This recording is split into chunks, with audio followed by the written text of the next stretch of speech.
Yeah, it is with the help of computers now that the horoscopes can be so much more precise, and we want to use the good sides of what is given to us. And now you can see here clearly why location is also so important. There are 100,000 very good astrologers posting their texts and videos all over the place. But here, Hawaii, um, right here, in this particular time, the Mars that I was talking about, like it wants to be the king, yeah, land back, is located in the second house. The second house is equivalent here to Taurus. And there it is about our property, our possession, our finances, and so on. So Mars is now standing on his hind feet. The Leo, the lion, roars and say, "Hey, land back." And here we have this. It's a apocalyptic force. It's very very disruptive right now, and we have to remember what happened last time when Pluto entered Aquarius. That was the French Revolution, and the French Revolution, although for the first time the human rights were declared, it was a bloodbath, and we have to be very sharp now to prevent that. And now here in Hawaii, at this particular day, this conjunction of moon and sun that is here at the top of this triangle is in the 11th house, and the 11th house is equivalent to Aquarius, and there it's about the collective. Yeah, we are now reaching a point where we as a collective are getting very angry about misuse of land, and so don't expect that day to be very harmonious. But in order to back up our claim that a human being has the right to live on a piece of land, grow his or her own food, dig his or her own well, collect his or her own rainwater, sunlight, and so on, and then trade with the neighbors. That's our human right. I declare this here now. And this is backed up here by the still quite powerful Pisces influences. The medium curly, this is the midheaven, this is like the 12 o'clock. That's the point where it's the mission, the vocation, and we have a full 10th house here. 10th house stands for, is the same, is equivalent to Capricorn. That's the public in terms of authority of law.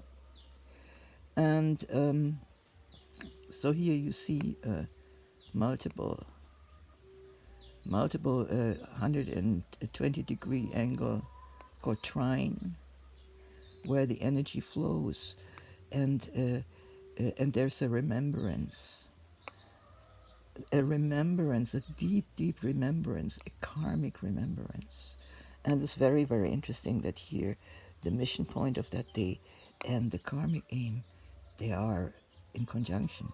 And conjunction means, like you see here, see, right? It's right next to. And then comes Venus.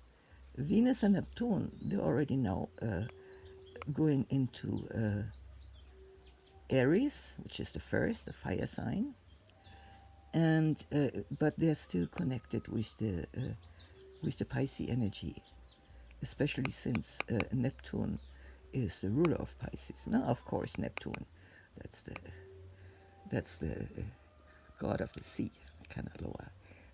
Yeah, and so here we can back up our claim with the compassion, the love that there's no other sign that loves as deeply as Pisces. It's not. It's not at the surface. It's not demonstrative. It's not. I need to hold your hand all the time. No, no, no, no.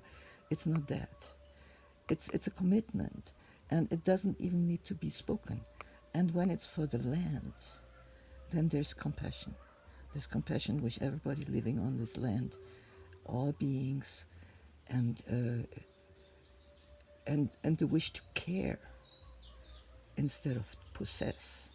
And now this fierce opposition, this confrontational, where the public will not be happy with the king and will be stronger, but when it goes through compassion, when it goes here with the connection with Neptune, that is, since many generations, there's this sextile always between Pluto and Neptune.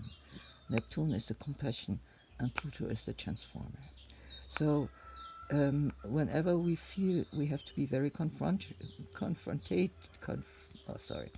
we have to confront, we have to do it maybe not with diplomacy, sometimes it's a little bit fake, but with compassion for ourselves and our opposition and the whole situation.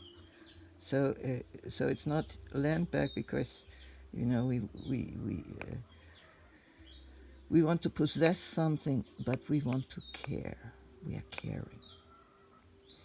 And then here we have this beautiful sextile between Uranus, also in the 11th house, where he's best, yeah, because 11th house is equivalent to Aquarius. So here's it's also about the collective subconsciousness, and we can expect that positive, really positive things can suddenly happen, something totally unexpected. This is what Uranus does.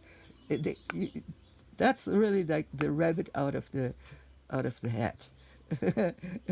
All of a sudden something happens, and it's going to be positive. You see this triangle here? Here we have Uranus, we have Pluto, and here we have Neptune, and very close with Venus, and this also the karmic aim, very interesting. And so we have to know and tap into what is loving, what is caring, what is positive in this time of brutal confrontations all over the world.